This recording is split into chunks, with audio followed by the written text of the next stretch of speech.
Hey guys, thanks for tuning in to another video on ForgottenWeapons.com. I'm Ian McCullum, and I'm here today at Morphy's with another example of a repeating multi-shot flintlock firearm. The sort of thing that you might not expect to actually exist, and yet does in a surprisingly wide variety of forms. So this is a 4-shot Jennings pistol named after Isaiah Jennings, who was a fairly prolific inventor who patented something having to do with it. He got a patent in 1821. Unfortunately, we know very little about the substance of that patent because there was a fire at the US Patent Office in 1836, and a whole lot of early patents were just destroyed outright, including Isaiah Jennings. So we know he was associated with it, but we don't know exactly what it was that he patented.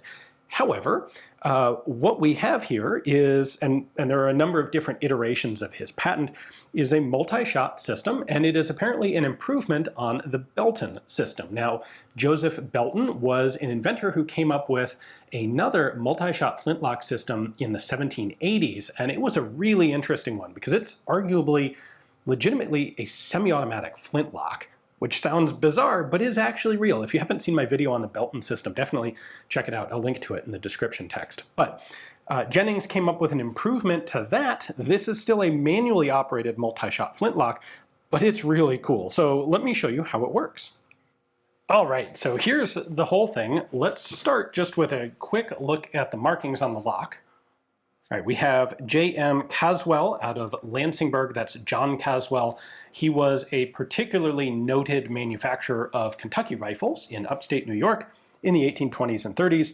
And as a very skilled gunsmith, he is exactly the sort of person that you might go to with a commission for a rather complicated and very high-end firearm like a Jennings repeating pistol. One other thing to point out here before we get to the mechanics is this. This is called a saw handle grip. It is maybe not the most common style of pistol grip, but it is a well-recognized one. It's something that was reasonably common, and it I think makes actually a lot of sense on a pistol of this design. Anyway, how does this thing actually work? Well, first off, this is based on the concept of stacked charges. So you have 5 shots in the barrel here once you've loaded the thing completely.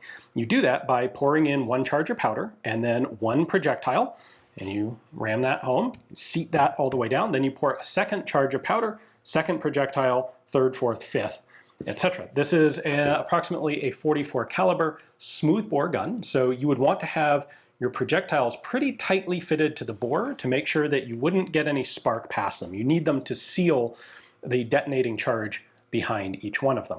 Once you've got 5 charges, 5 shots stacked up here in the bore, then you can go about actually loading and firing the thing. And the crucial element here is that this flintlock moves. So right now it's set to fire the 1st charge in the barrel. Once you do that, you can then slide it back 1 position. It's nice and tight there, kind of like that. You then get to fire the 2nd, you then manually slide it back to the 3rd position, fire the 3rd, etc. These little guys are protective plates. So these are the touch holes in the side of the barrel where the charge, where the priming charge goes through into the main charge and fires the gun. Each one of these guys just covers one of those plates to protect it from getting water in or accidentally igniting. They also act as spacers for the lock. So let's say I've just fired a charge, I'm ready to pull this back. This protective cover will stop the lock right there. I can pull it back right to that solid stop. I am now lined up, and you can actually just barely see it in there. There's a touch hole right through the hole in the priming pan there. So I've gotten to this point. I would then cock the cock, which is going to drop a charge of priming powder, close the frizzen, make it ready to fire, and then when I pull the trigger, this is going to pull back this whole bar. So there are 5 of these lumps. They act as essentially the guide for moving the lock back. They give a little extra friction so that the thing doesn't slide easily, and they act as a triggering mechanism. So if we look in the back right there, you can see a little horizontal bar coming out of the lock. That is the sear. So when I pull this back, I'll hold the hammer here.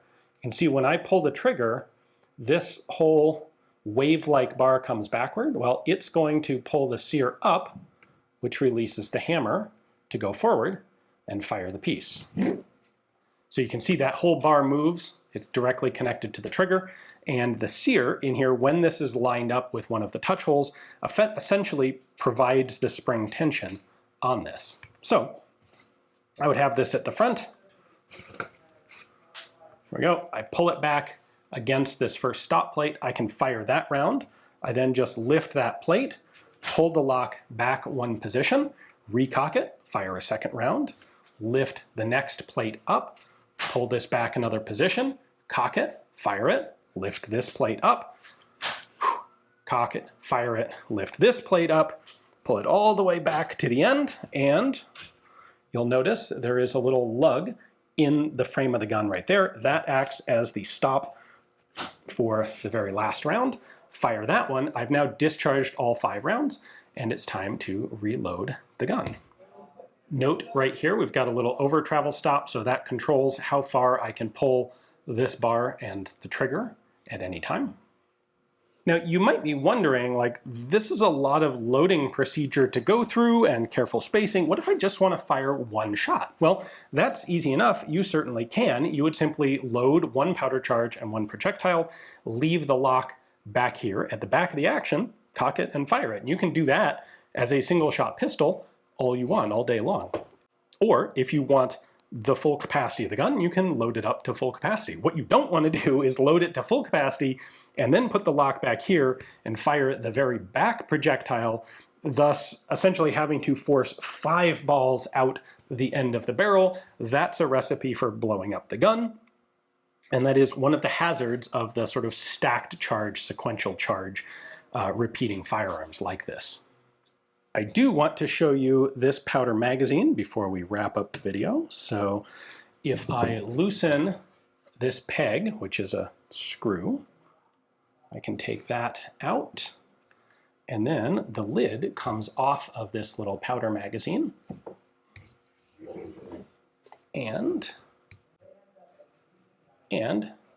we can look inside there.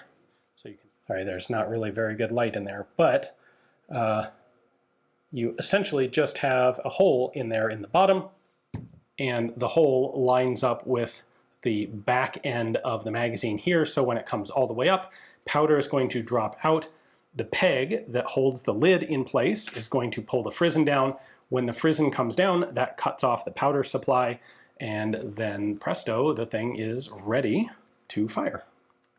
So normally, if you had an actual flint in here, which this doesn't, the cock will go forward, the flint will hit the striker plate here, and as it's creating sparks, it's also going to push this open, which allows the sparks to drop into the pan, where they then go through the hole into the action. Right now, the magazine is covering the touch hole, so until you actually fire the gun, there is no danger. So as this goes forward, right there, the magazine, the powder, the magazine frizzen, uncovers the touch hole. Sparks come off of the plate down in here and fire the action. So it's some relative, like, it's careful timing. It's not that complicated to get it right, and it's not really liable to change. That's why you've got this bar right here connecting the magazine frizzen to the cock, so that they're always in the same, they're always synchronized together. Well, this particular Jennings system pistol is probably a one-off commission from John Caswell, the fine gunsmith.